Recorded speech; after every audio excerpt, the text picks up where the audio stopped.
Lahayag pa mao ni ang among kasugat pagka dagko kaayo nga truck unya paitaw nga ang kalsada dili lapad lisod kaayo nga ang kasugat nimo nga mga dagko nga truck maayo untag lapad ba nga kalsada unya kung padahon pa jud pagka gabi ipod mao po ni among naabtan pag uli tanawa hinahinay in town kay ang kalsada nangaliki na dagko kaayo mga liki ang kalsada maayo na lang ni sila kay kusog managan unya wa mi malangay pag uli namo gutom na ra ba in town.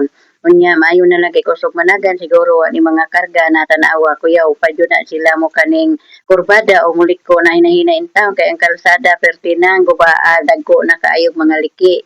Unya tanawa mo kurbada sila lisod pa jud kaayo mo kurbada sila kay mukawat sila og lain nga linya tanawa o kawat sila lain linya kay tungod sa kadako nila.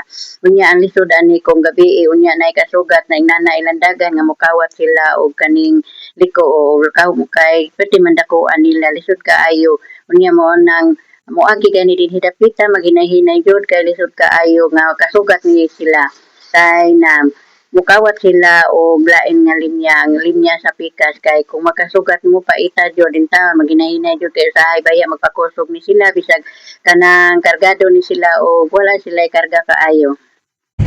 Yun lang. Naabtan na mo, ano ka truck, gani kay duha pa ka truck. Pero padaghanan dito sa nagawa sa may kuan. Ning pair. Kalumpon. Jadi kay mo pa nang kuan naka. Gani kay kusog padagan. Wa siguro ni mga sugo ko padagan nila oh. Wa siguro ni mga karga eh. Ning hidapita ba kuya wa din hiyo. Kung naay kasugat ni hidapita kay di man yung ka pwede magpadaplin.